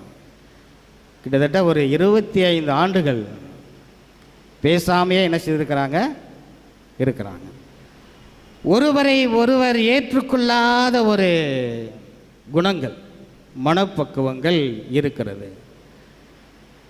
கிறிஸ்து பிறப்பின் பண்டிகையை கொண்டாடுகிற முதல் பிறப்பை ஏற்றுக்கொண்டிருக்கிற நம்முடைய வாழ்வில் நாமும் ஒருவரை ஒருவர் ஏற்றுக்கொள்ளணுமா கூடாதா? யாரை ஏற்றுக்கொள்ளுவான்? நமக்கு நிகராக, நமக்கு ஈக்குவலாக சரியாக இருக்கிறவங்கள நம்ம என்ன செய்வோம், ஏற்றுக்கொள்ளும். அப்படித்தானே? அவங்கள மட்டும்தான் ஏற்றுக்கலாம், மற்றவங்களெல்லாம் ஏற்றுக்கொள்ள மாட்டான். கிறிஸ்து பிறப்பின் நற்செய்தி முதலாவதாக யாருக்கு அறிவிக்கப்பட்டது? தேவதூர்கள் யாருக்கு அறிவித்தாங்க? மேய்ப்பர்கள். மேய்ப்பர்கள் சமூகத்தில் ஏற்றுக்கொள்ளப்படாத மக்கள், புறந்தள்ளப்பட்ட மக்கள், வித்தியாசமாக நினைக்கின்ற ஒரு சூழ்நிலை. ஆனால் இரட்சகருடைய பிறப்பை முதலாவதாக யாருக்கு அறிவித்தாங்க அப்படின்னா, சமூகத்திலே புறந்தள்ளப்பட்ட இடையர்களுக்கு தான் என்ன செய்தாங்க, அறிவித்தாங்க. ஆண்டவர் யாரை ஏற்றுக்கொள்ளுகிறார்? புறந்தள்ளப்பட்ட மக்கள். நீங்கள் பார்த்தீங்கன்னா நற்செய்தி நூல்களெல்லாம் நீங்கள் பார்த்தீங்க அப்படின்னு சொன்னால், கண் பார்வை தெரியாதவங்க, முடவர்கள், வாய் பேச தெரியாதவங்க, அவர் ஆயக்காரரோடும் பாவிகளோடும் உட்கார்ந்து என்ன செய்கிறார், போஜனம் பண்ணுறார். பாவிகளை நேசிக்கிற கர்த்தர், அவங்கள தான் ஆண்டவர் போய் என்ன செய்கிறார், தேடி ஏற்றுக்கொள்ளுகிறார். ஏன்னா மற்றவங்களாம் ஏற்றுக்கொள்ள மாட்டாங்க. கிறிஸ்து பிறப்பின் அந்த சூழ்நிலையில் நீங்கள் பார்த்தீங்கன்னா, ஏரோதும் அவனோடு இருந்தவங்களாம் என்ன செஞ்சாங்க, என்ன ஆயிடுச்சு, அவங்களுக்கு கலக்கம் உண்டாயிடுச்சு. ஒரு விதமான கலக்கம் ஆயிடுச்சு, கலக்கம் ஆயிடுச்சு. நமக்கு நிகராக ஒரு ராஜா பிறந்திருக்கிறார். உடனே சாஸ்திரிகள் அனுப்பி போய் பாருங்கள், குழந்தையை பார்த்துட்டு வந்து எனக்கு நீங்கள் என்ன செய்யுங்கள் சொல்லுங்கள் என்று. கலக்கமடைந்த கூட்டம், கண்ணீர் வடிக்கிற கூட்டம், காத்திருந்த கூட்டம், கனப்படுத்தின கூட்டம், அன்பானவர்களே பலவிதமான கூட்டங்கள் இருந்தார்கள். ஆனால் கலக்கமில்லாத, கண்ணீர் வடிக்காத, புறந்தள்ளப்பட்ட மக்கள் யார் இருந்தார்களோ அவர்களுக்கு தான் நற்செய்தி அறிவித்து அவர்களை ஆண்டவர் அங்கீகரித்தார் என்று சொல்லி பார்க்கிறோம். தாவீதின் குமாரனாகிய யோசேப்பே, உன் மனைவியை மரியாளை நீ என்ன செய், ஏற்றுக்கொள். புதிய மொழிபெயர்ப்பில் அப்படி தான் இருக்குது. நாமும் கிறிஸ்து பிறப்பின் பண்டிகையை கொண்டாடுகிற நாட்களிலே ஒருவரை ஒருவர் ஏற்றுக்கொள்ளுகின்ற மனப்பக்குவத்தை நாம் பெற்றுக்கொள்ளுவோம். அப்போ ஆண்டவர் வருகிறார், நீங்கள் எச்சரிக்கையாக இருங்கள் என்று சொல்லுகிறார். ஆண்டவர் வருகிறார், ஒருவரை ஒருவர் நீங்கள் என்ன செய்ய வேண்டும், அங்கீகரிக்க வேண்டும், ஏற்றுக்கொள்ள வேண்டும் என்று சொல்கிறார். மூன்றாவதாக பவுல் அப்போஸ்தலன் ஒரு காரியத்தை பயன்படுத்துகிறார். என்ன சொல்லுகிறார் என்று சொன்னால், மாரநாதா, ஆண்டவர் வருகிறார், ஒருவரை ஒருவர் நீங்கள் என்ன செய்யுங்கள், வாழ்த்துங்கள் என்று சொல்லுகிறார். ஒருவரை ஒருவர் நீங்கள் என்ன செய்ய வேண்டும், வாழ்த்து வேண்டும். 1 கொரிந்தியர் 16ஆம் அதிகாரத்திலே 19வது திருவாக்கியத்திலே விதமாக சொல்லுகிறார், ஆசியா நாட்டில் உள்ள சபையார் உங்களை வாழ்த்துகிறார்கள். அகிலாவும் பிஸ்கிலாவும் தங்கள் வீட்டிலே கூடுகிற சபையாரோடும் கூட கர்த்தருக்குள் உங்களை மிகவும் என்ன செய்கிறார்கள், வாழ்த்துகிறார்கள். பவுலாகிய நான் என் கையெழுத்தினாலே உங்களை நான் என்ன செய்கிறேன், வாழ்த்துகிறேன். ஆண்டவர் வருகிறார், எச்சரிக்கையாக இருங்கள். ஆண்டவர் வருகிறார், பிறரை அங்கீகரியுங்கள். ஆண்டவர் வருகிறார், நீங்கள் ஒருவரை ஒருவர் வாழ்த்துங்கள் என்று சொல்லுகிறார். கிறிஸ்து பிறப்பின் பண்டிகையில் கிறிஸ்மஸ் அன்னைக்கு நம்ம என்ன செய்வோம்? என்ன சொல்லுவோம்? வார்த்தை ஹாப்பி கிறிஸ்மஸ், கிறிஸ்மஸ் வாழ்த்து, கிறிஸ்மஸ் வாழ்த்து சொல்லுங்கள். இப்போ சொல்லுங்கள், பக்கத்தில் இருக்கிறவங்களை சொல்லுங்களேன், சொல்லுங்கள், வாழ்த்துக்கள் சொல்லுங்கள். பவுல் அப்போஸ்தலன் சொல்லுகிறார், ஆண்டவர் வருகிறார், நீங்கள் ஒருவரை ஒருவர் வாழ்த்துங்கள். நம்ம யாருக்கு வாழ்த்துக்கள் சொல்லுவோம் தெரியுமா? ரொம்ப பிடிச்சவங்களுக்கு மட்டும்தான் சொல்லுவோம். அப்படித்தானே? எனக்கு ரொம்ப பெரியவர் ஒருத்தர் வாழ்த்து சொல்லிட்டாரு. இன்றைக்கி ஐயாவே எனக்கு கூப்பிட்டு வாழ்த்துக்கள் சொல்லிட்டாரு. போதர் ஐயாவே சொன்னால் ரொம்ப சந்தோஷப்படுங்க. அப்படி தானே? சொல்லுங்களேன். போதர் ஐயா யாருக்கா வாழ்த்து சொன்னேன், இன்றைக்கி போதர் ஐயா எனக்கு வாழ்த்துக்கள் சொன்னார், ரொம்ப சந்தோஷம். புறந்தள்ளப்பட்ட ஆட்டிடையர்களைப் போல வாழுகின்ற மக்கள், நம்ம பக்கத்து வீட்டில் இருக்கிறவங்களுக்கு யாருக்காவது போய் ஒரு கேக் கொடுத்து நீங்கள் வாழ்த்துக்கள் சொல்கிறீங்களா? அப்படி நம்ம என்ன செய்கிறது கிடையாது, சொல்கிறதே கிடையாது. இன்னொரு இது என்னன்னா கல்ச்சரு, அவங்க எனக்கு சொல்லலை நானும் சொல்லலை, அவங்க எனக்கு சொல்லலை நானும் சொல்லலை, அப்படி தானே? அவங்க சொன்னால் தான் நான் என்ன செய்வேன், வாழ்த்துக்கள் சொல்லுவேன். அப்படியே ஐயா சொன்னாலும் பரவாயில்ல, சொல்லாட்டியும் பரவாயில்ல. முதல் வருகையை கொண்டாடுகிற அன்புக்குரிய கிறிஸ்துவ மக்களே, சபையாரே, நீங்கள் ஒருவரை ஒருவர் சந்திக்கும் பொழுது வாழ்த்துக்கள் சொல்லி பழகிக் கொள்ளுங்கள். ஒரே வாயிலிருந்து துதித்தலும் சபைத்தலும் என்ன செய்யக்கூடாது, வரக்கூடாது. அப்படி வந்தால் வாழ்த்துக்கள் சொல்கிறதுல எந்த பிரயோஜனமும் இல்லை. நம்மளை பார்த்தா நல்ல வாழ்த்துக்கள் சொல்லிவிட்டு நம்மளை பார்க்காமத இடங்களில் போய் நம்மளை என்ன செய்வாங்க, தூற்றுவாங்க. அப்படிப்பட்ட வாழ்த்துக்கள் ஒருபோது நீங்கள் என்ன செய்ய வேண்டாம், சொல்ல வேண்டாம். கிறிஸ்மஸ் வாழ்த்துக்கள் சொல்லுங்கள், புத்தாண்டு வாழ்த்துக்கள் சொல்லுங்கள். கடவுள் பிறந்து விட்டார், இனிமேல் வரப்போகிறார், மாரநாதா, ஆண்டவரே வாரும் என்று சொல்லக்கூடிய வார்த்தையை பவுல் அப்போஸ்தலன் கொரிந்து திருச்சபைக்கு பயன்படுத்துகிறார். லூக்கா என்பவர் எழுதிய நற்செய்தியில் 1ஆம் அதிகாரம் 28வது வசனத்திலே, அவள் இருந்த வீட்டில் தேவதூதன் பிரவேசித்து கிருபை பெற்றவளே வாழ்க என்று வாழ்த்தின சத்தத்தை நாம் திருமறையிலே வாசிக்கிறோம். தேவதூதன் யாரை வாழ்த்துறாங்க? மரியாளை வாழ்த்துறாங்க. கிருபை பெற்றவளே நீ வாழ்க. அப்படிப்பட்ட ஒரு வாழ்த்து. தேவதூதன் வாழ்த்து சொன்னால் தான் நாங்கள் சொல்லுவோம். அப்படியா? நமக்குள்ளே சில நேரங்களில் பிடிவாதங்கள் இருக்கும். அவர் சொன்னால் தான் நான் சொல்லுவேன், என் கணவர் சொன்னால் தான் நான் சொல்லுவேன், மனைவி சொன்னால் கணவர், இப்படி பிள்ளைங்க சொன்னால் நான், உறவு சொன்னால் அப்படி இல்லை. தேவதூதன் என்ன செய்கிறார், மரியாளை வாழ்த்துக்கிறார். உடனே மரியாள் போய் யாரை போய் வாழ்த்துனாங்க, யாரை வாழ்த்துனாங்க சொல்லுங்களேன்? எலிசபெத் அம்மாவை போய் வாழ்த்துனாங்க. அவங்க வாழ்த்துட்டு போகிறாங்க, எங்களுக்கு என்ன? வாழ்த்துங்க. நமக்கு உடல் ரீதியாக ஆரோக்கியம் இருக்கும், மனன் ரீதியாக ஆரோக்கியமாக இருக்கும். ஒருத்தவங்க நம்மளை வாழ்த்துனா உடல் ரீதியாகவும் மன ரீதியாகவும் ஆரோக்கியம் இருக்கும் என்று சொல்லுகிறார்கள் மனோதத்துவ நிபுணர்கள். அப்போ இந்த கிறிஸ்மஸ் காலங்களிலே நீங்கள் ஒருவரை ஒருவர் வாழ்த்துங்கள், வாழ்த்துங்கள். ஆண்டவர் வருகிறார், மாரநாதா, ஆண்டவரே வாரும் என்று சொல்லுகிறார். இறுதியாக நான் ஒன்றை சொல்லி நான் முடிக்க விரும்புகிறேன். முதல்ல என்ன சொல்கிறாரு? ஆண்டவர் வருகிறார், நீங்கள் எச்சரிக்கையாக இருங்கள் என்று சொல்லுகிறார்.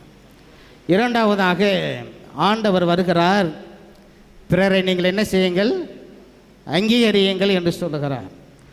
ஆண்டவர் வரப்போகிறார், நீங்கள் ஒருவரை நீங்கள் என்ன செய்யுங்கள், வாழ்த்துங்கள் என்று சொல்லுகிறார். இறுதியாக நான்காவதாக, ஆண்டவர் வருகிறார், நீங்கள் அன்பு கூறுங்கள் என்று சொல்லுகிறார். ஆமென்.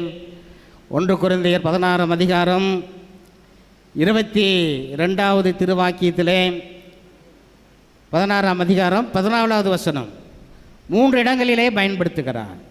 14வது வசனத்தில் என்ன சொல்கிறார்? வாசிங்களே. உங்கள் காரியங்கள் எல்லாம் அன்போடே செய்யப்பட கடவுது என்று சொல்லுகிறார். 22வது திருவாக்கியத்திலே சொல்லுகிறார், ஒருவன் கர்த்தராகிய இயேசு கிறிஸ்துவிடத்திலே அன்பு கூறாமற் போனால் அவன் சபிக்கப்பட்டவனாய் இருக்க கடவன். கர்த்தர் வருகிறார், மாறனாதா, ஆண்டவரே வாரும் என்று சொல்லுகிறார். 24வது வசனத்திலே சொல்லுகிறார், கிறிஸ்து இயேசுவுக்குள்ளான என்னுடைய அன்பு உங்கள் எல்லாரும் கூட இருப்பதாக என்று சொல்லுகிறார். ஆண்டவர் வருகிறார், நீங்கள் எல்லாரும் ஒருவருக்கொருவர் அன்பு கூறுங்கள் என்று சொல்லுகிறார். விழித்திருங்கள், அங்கீகரியுங்கள், ஏற்றுக்கொள்ளுங்கள், ஒருவரை ஒருவர் வாழ்த்துங்கள், ஆண்டவர் வருகிறார், அன்பு கூறுங்கள் என்று சொல்லுகிறார். அன்பானவர்களே, கிறிஸ்து பிறப்பின் பண்டிகையை கொண்டாடுகிற இந்த நாட்களிலே லூக்கா என்பவர் எழுதிய நற்செய்தி நூல் 2ஆம் அதிகாரம் 14வது திருவாக்கியத்திலே சொல்லுகிறார், உன்னதத்தில் இருக்கிற தேவனுக்கு மகிமை, பூமியிலே சமாதானம், மனிதன் மேல் பிரியம் உண்டாவதாக. இந்த மனு குலத்திலே அவர் அன்பு வைத்து மானிட அவதாரமாக இந்த பூமியில் அவர் என்ன செய்தாராம்? அவதரித்தார். யோவான் என்பவர் எழுதிய நற்செய்தி நூலிலே தான் அதை அவர் தெளிவாக அதை சொல்லுகிறதை நாம் பார்க்குறோம். அந்த வார்த்தை மாம்சமாகி கிருபையினாலும் சத்தியத்தினாலும் நிறைந்தவராய் அவர் நமக்குள்ளே என்ன செய்கிறார்? வாசம். அந்த வார்த்தை மாம்சமாகி மானுட அவதாரமாகி இந்த உலகத்திலே அவர் என்ன செய்தாராம்? பிறந்தார். ஆண்டவர் இயேசு கிறிஸ்து பிறந்தனுடைய நோக்கம் என்ன? பாவிகளிடத்திலே அன்பு கூறுவது. ஏன்னா இந்த மக்களை அவர் தான் படைத்தார். அவருடைய கரங்களினாலே உண்டாக்கப்பட்ட மக்கள் தான் இந்த பூமியிலே வாழ்ந்து கொண்டிருக்கிறவர்கள். ஆக பாவியாக இருக்கிறவங்களை அப்படியே அவங்கள என்ன செஞ்சிடக்கூடாது? விட்டுறக்கூடாது. பாவியை நேசிக்க அன்பு கூறும்படியாக இந்த உலகத்திலே அவர் என்ன செய்தாராம்? பிறந்தார். யோவான் 3ஆம் அதிகாரம் 16வது திருவாக்கியத்தில் சொல்லுகிறார், தேவன் தம்முடைய ஒரே பேரான குமாரனை விசுவாசிக்கிறவனோ அவன் கட்டுக்காக போகாமல் நித்திய ஜீவனை அடையும்படிக்க அவரை தந்தவர்கள் இவ்வளவாய் உலகத்தில் அன்பு கூர்ந்தார். இவ்வளவாய் உலகத்தில் அன்பு கூர்ந்தார். எவ்வளவு? பவுல் அப்போஸ்தலன் சொல்கிறார், அன்பின் ஆழம், அகலம், நீளம், உயரம் இன்னதென்று நீங்கள் என்ன செய்ய முடியாது? சொல்ல முடியாது. அவருடைய அன்பை அளவிடப்பட முடியாது. அன்பானவர்களே, அப்படிப்பட்ட ஒரு அன்பை இந்த உலகத்திற்கு கொடுத்து மனுக்குலத்தை மீட்கும்படியாக ஆண்டவர் இந்த உலகத்திற்கே வந்தார். அதனால் நீங்கள் ஒருவரில் ஒருவர் அன்பு கூறுங்கள் என்று சொல்லுகிறார். ஆண்டவரார் போகிறார், நீங்கள் ஒருவரில் ஒருவர் அன்பு கூறுங்கள். பவுலடிகளார் ரோமருக்கு எழுதிய நிருபம் 5ஆம் அதிகாரம் 8வது திருவாக்கியத்தில் சொல்லுகிறார், நாம் பாவிகளாக இருக்கையில் கிறிஸ்து நமக்காக மரித்ததினாலே தேவன் நம்மேல் வைத்த அன்பை என்ன செய்தாராம்? விளங்க பண்ணினார் என்று சொல்லுகிறார். நம்ம எல்லாரும் பாவிகளாக இருந்தோம். ஆண்டவர் நம்மேல் வைத்த அன்பை அவர் என்ன செய்தாராம்? விளங்க பண்ணினார். 1 யோவான் 4ஆம் அதிகாரம் 8வது திருவாக்கியத்திலே, அன்பில்லாதவன் தேவனை அறியான், தேவன் அன்பாகவே இருக்கிறார். 1 யோவான் 4ஆம் அதிகாரம் 19வது திருவாக்கியத்திலே, அவர் முந்தி நம்மிடத்தில் அன்பு கூர்ந்தபடியால், யாரு? இயேசு கிறிஸ்து அவர் என்ன செஞ்சிட்டாராம்? முந்திட்டார். அவர் முந்தி நம்மிடத்தில் அன்பு கூர்ந்தபடியால் நாமும் அவரிடத்திலே அன்பு கூற வேண்டும். அதைத்தான் சொல்லுகிறார். ஆண்டவர் முந்திட்டாருங்க. அப்போ நாம் யாரிடத்தில் அன்பு கூற வேண்டும்?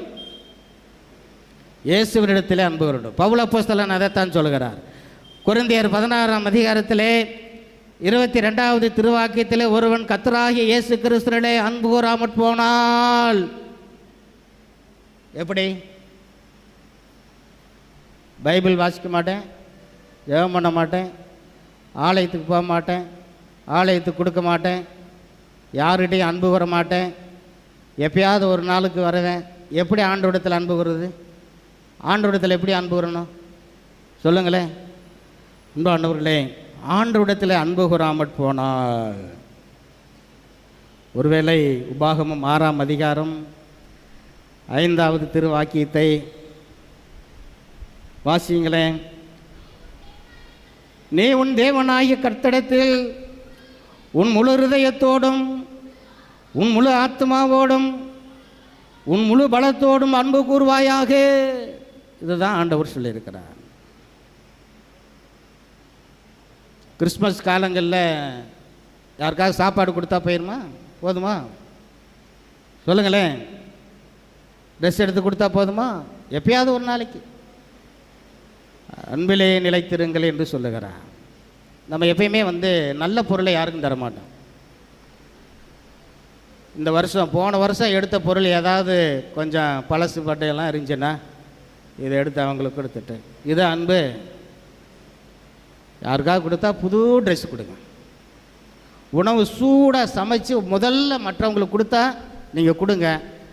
ஆறிப்போன உணவை கடைசியில் மீந்திருக்க போய் கொடுத்துடலான்னு சொல்லி நீங்கள் என்ன செய்யுங்க, கிறிஸ்மஸ் அன்றைக்கி எதுவும் கொடுக்காதீங்க. இதெல்லாம் அன்பு கிடையாது.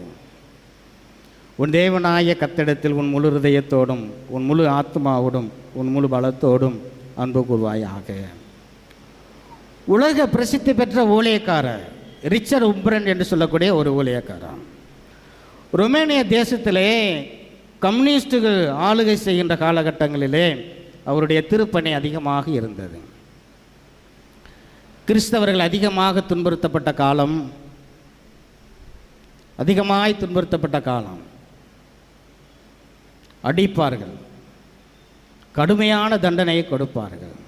ரிச்சர்ட் உம்ப்ரன் அவர்களை சிறையிலே 14 ஆண்டுகள் அவரை வைத்திருந்தார்கள்.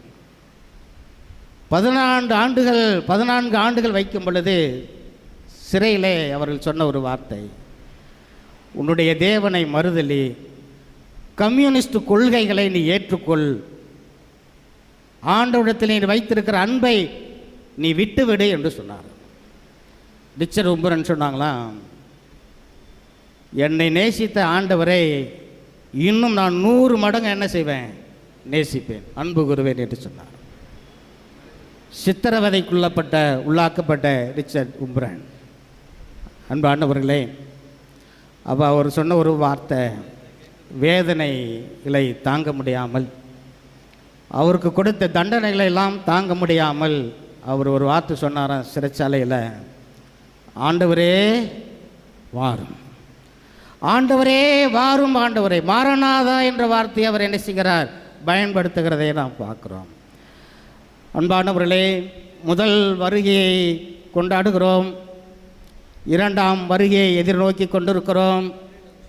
பவுல் அப்போஸ்தலன் கொரிந்து திருச்சபைக்கு சொல்லிய 4 கருத்துக்கள், ஆண்டவர் வருகிறார், எச்சரிக்கையாக இருங்கள், ஆண்டவர் வருகிறார், அங்கீகரியுங்கள், ஆண்டவர் வருகிறார், ஒருவரை ஒருவர் வாழ்த்தி பழகிக்கொள்ளுங்கள், ஆண்டவர் வருகிறார், ஆண்டவரிடத்திலே நீங்கள் என்ன செய்யுங்கள், அன்பு கூறுங்கள் என்று சொல்லுகிறதை நாம் பார்க்கிறோம். அன்பானவர்களே, வெளிப்படுத்தின விசேஷம் 22ஆம் அதிகாரத்திலே நாம் பார்க்கும் பொழுது 11வது திருவாக்கியத்தை யாராவது ஒருவர் வாசிங்கள், நிறைவு செய்ய போகிறேன். அநியாயம் செய்கிறவன் இன்னும் அநியாயம் செய்யட்டும், அசுத்தமாயிருக்கிறவன் இன்னும் அசுத்தமாயிருக்கட்டும், நீதியுள்ளவன் இன்னும் நீதி செய்யட்டும்,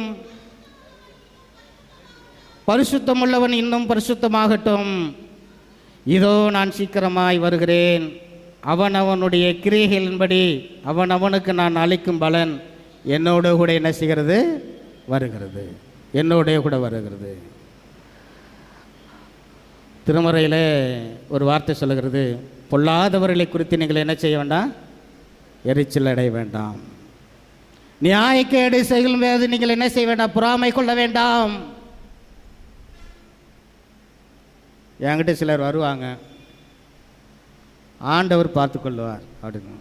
ஐயா அப்படியா இப்படியான்னு சொல்லுவாங்க. ஆண்டவர் பார்த்துக்கிறார், ஆண்டவர் பார்த்துக்கிறார், ஆண்டவர் அறப்போகிறார். பரிசுத்தமாக இருக்கிறியா, இன்னும் பரிசுத்தமாக இருன்றார். அசுத்தமாக இருக்கிறியா, இன்னும் துன்மார்க்கமாக இருக்கிறியா இரு. நீதி செய்கிறியா, நீதி செய். அநியாயம் செய்கிறியா, அநியாயம் செய்து கொண்டே இரு. ஆண்டவர் என்ன செய்கிறார், அவனுக்கு நான் அளிக்கும் பலன், அநியாயத்துக்கேற்ற பலன் தருவார். அது எப்படி தருவார் நமக்கு தெரியாது, அதை சொல்லுங்கன்னு கேட்குறீங்களா? பைபிள் இருக்கு, நேரம் இல்லை. அநியாயத்துக்கேற்ற பலன் ஆண்டவர் என்ன செய்வார், தருவார். அசுத்தத்துக்கேற்ற பலன் தருவார், நீதிக்கேற்ற பலனை தருவார், பரிசுத்தமாக வாழ்வதற்குரிய பலனை தருவார், வெகுமதியை தருவார். ஆண்டவருடைய வருகையை எதிர்கொள்ள நான் ஆயத்தமாக இருக்கிறேனா? அதுதான் ரொம்ப முக்கியமான ஒரு காரியம். முதலாம் வருகை முடிஞ்சிருச்சுங்க, கிறிஸ்து பிறப்பின் பண்டிகை. முதலாம் வருகைக்குரிய ஆயத்தங்கள் போல இரண்டாம் வருகைக்கு நம்முடைய வாழ்விலே காணப்படுவதில்லை, காணப்படுறதில்லை.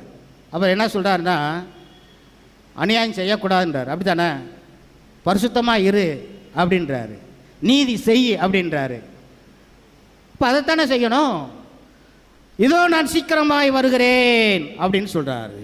ஒரே ஒரு வசனத்தை மட்டும் சொல்லி நான் முடிக்க போகிறேன். 1 பேதுரு 4ஆம் அதிகாரம் 3வது வசனத்தை யாராவது ஒருவர் வாசியுங்கள். சென்ற வாழ்நாள் காலத்திலே நாம் புறஜாதைகளுடைய இஷ்டத்தின்படி நடந்து கொண்டது போதும். ஆமேன். சென்ற வாழ்நாள் காலத்திலே நாம் புறஜாதிகளுடைய இஷ்டத்தின்படி நாம் வாழ்ந்து கொண்டது போதும். இப்படி தான் வாழ்ந்துட்டு இருக்கோம். இஷ்டமான ஒரு வாழ்க்கை வாழ்ந்து கொண்டு இருக்கிறோம். போதும், ஸ்டாப் பண்ணிடுறேன். வருடத்தின் இறுதி மாதத்தில் நான் கடந்து வந்திருக்கிறேன். அன்புக்குரியவர்களே, மாரநாதா, ஆண்டவரே வாரும் என்ற இந்த அருளுரையில் பவுல் அப்போஸ்தலன் நமக்கு நினைப்பூட்டுகின்ற 4 கருத்துக்கள். ஆண்டவர் வருகிறார், நீங்கள் எச்சரிக்கையாக இருங்கள். ஆண்டவர் வருகிறார், ஒருவரை ஒருவர் நீங்கள் என்ன செய்யுங்கள்? அங்கீகரியுங்கள். ஆண்டவர் வருகிறார், ஒருவரை ஒருவர் வாழ்த்தி மகிழுங்கள். ஆண்டவர் வருகிறார், ஆண்டவரிடத்திலும் பிறரிடத்திலும் நீங்கள் என்ன செய்யுங்கள்? அன்பு கூறுங்கள். ஆண்டவர் தாமே உங்களை ஆசீர்வதிப்பாராக. உங்கள் அனைவருக்கும் கிறிஸ்மஸ் மற்றும் புத்தாண்டு நல்வாழ்த்துக்களை தெரிவித்துக் கொள்கிறேன். கர்த்தருடைய கிருபை உங்கள் அனைவரோடும் இருப்பதாக. ஆமென். தெய்வம் பரமண்டலங்களில் இருக்கிற எங்கள் பிதாவே, உம்முடைய நாமம் பரிசுத்தப்படுவதாக, உம்முடைய ராஜ்யம் வருவதாக, உம்முடைய சித்தம் பரமண்டலத்திலே செய்யப்படுவது பூமியிலே செய்யப்படுவதாக. அன்றாட அப்பத்தை எங்களுக்கு தாரும், எங்களுக்கு விரோதமாய் குற்றம் செய்கிறவர்களை மன்னியும், எங்களை சோதனைக்கு விசுவாசத்தை விலக்கிக் கொள்ளும். ராஜ்யம் வல்லமையும் மகிமையும் நிறைவுள்ளதே. ஆமென். 29ஆம் பக்கத்தில் இருக்கின்ற ஜெபங்களை தொடர்ந்து ஏறெடுப்போம். ஆண்டவரே, உமது இரக்கத்தை எங்களுக்கு காண்பியும். ஆண்டவரே, எங்களை ஆளுபவர்களை வழி நடத்தும்.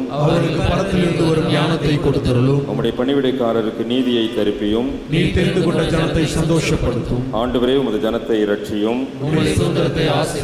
ஆண்டவரே, எங்கள் காலத்தில் சமாதானத்தை தந்தருளும்.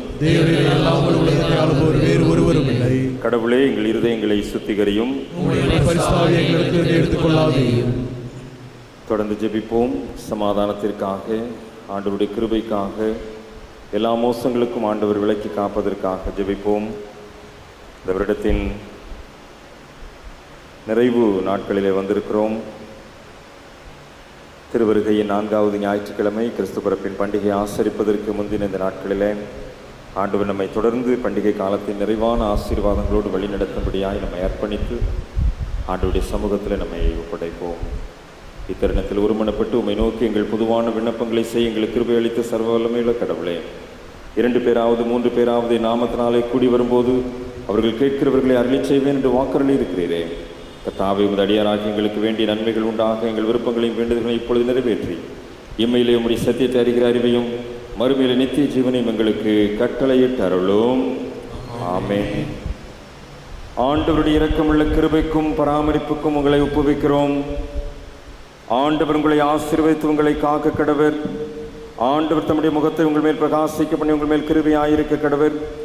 ஆண்டவர் தம்முடைய முகத்தை உங்கள் மேல் பிரசன்னமாக்கி உங்களுக்கு சமாதானம் கட்டளையிட கடவர்.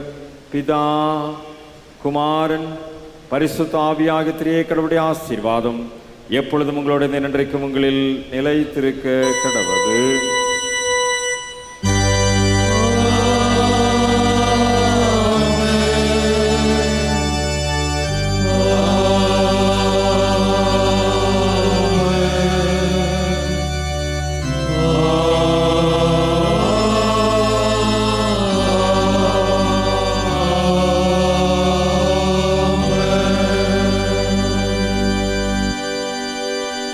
நிறைவு பவனி பாடலாக 57வது பாமாலை, இப்போ நாம் பெத்லகேம் சென்ற ஆச்சரிய காட்சியாம் என்ற பாமாலையில் முதலாம் சரணத்தையும் 4ஆம் சரணத்தையும் பாடி வழிபாட்டை நிறைவு செய்வோம். பாமாலை 57.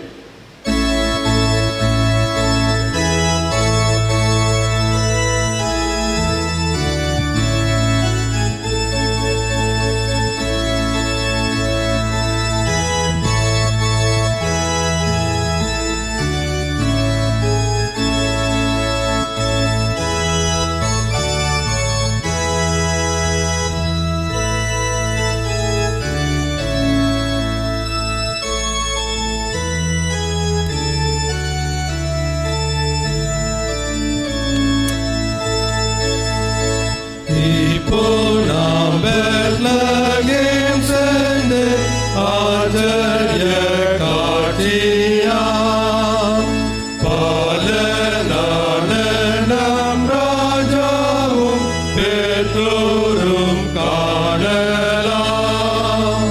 வாஞ்சோதி மீண்டிட தீவேரித்து செல்வோம்.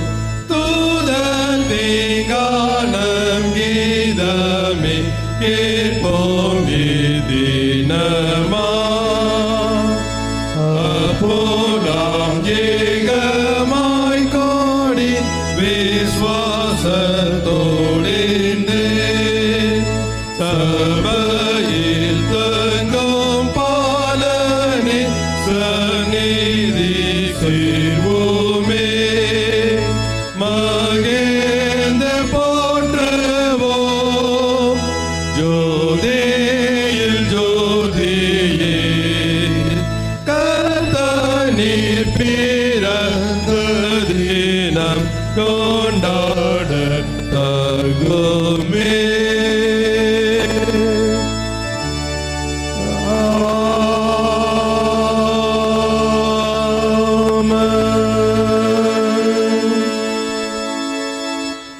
அன்பின் ஆண்டவரே, பெத்லகேம் நோக்கிய பயணத்திற்கு எங்களை வழிநடத்துகிறவரே, கிறிஸ்து பிறப்பின் பண்டிகையை ஆசரிப்பதற்கு முந்தின ஞாயிற்றுக்கிழமையிலே, இந்த திருவருகையின் 4வது ஞாயிற்றுக்கிழமையில் மாரநாதா ஆண்டவரே வாரும் என்கின்ற சிந்தனையோடு கூட உடைய வார்த்தைகளை கேட்டு உம்மை ஆராதித்து நாங்கள் இங்கிருந்து புறப்பட்டு செல்கிறோம். பெத்லகேம் நோக்கி எங்களுடைய பயணம் ஆசீர்வாதமாக இருக்கட்டும். பெத்லகேமிலே நாங்கள் தரிசிக்கின்ற இயேசு பாலகனுடைய ஆசீர்வாதம் எங்களுடைய குடும்பத்தை ஆளுகை செய்யட்டும். இந்த நாளிலும் தொடர்ந்து நடைபெறுகின்ற அனைத்து நிகழ்வுகளையும் ஆண்டவர் பொறுப்படுத்திக் கொள்ளும். உம்முடைய வழிநடத்தல் இந்த கிறிஸ்துமஸ் காலத்தின் பண்டிகை நாட்களிலே எங்களுடைய குடும்பங்களை மகிழ்ச்சியிலும் சமாதானத்திலும் நிறைக்க ஆண்டவர் அருள் தர வேண்டும் என்று பெத்லகேமின் முன்னணியில் பாலகனாய் பிறந்த இயேசு கிறிஸ்துவின் நாமத்தில் ஜெபிக்கிறோம் நல்ல பிதாவே, ஆமென். என் ஆத்துமாவே கர்த்தரை ஸ்தோத்திரி, என் முழு உள்ளமேடி பரிசுத்த நாமத்தை ஸ்தோத்திரி. என் ஆத்துமாவே கர்த்தரை ஸ்தோத்திரி, அவர் செய்த சகல உபகாரங்களையும் மறவாதே. ஆமென். கர்த்தர் உங்களோடு இருப்பாராக. தெய்வ சமாதானத்துடனே சென்று வாருங்கள். கர்த்தருடைய நாமத்தினாலே ஆமென், ஆமென்.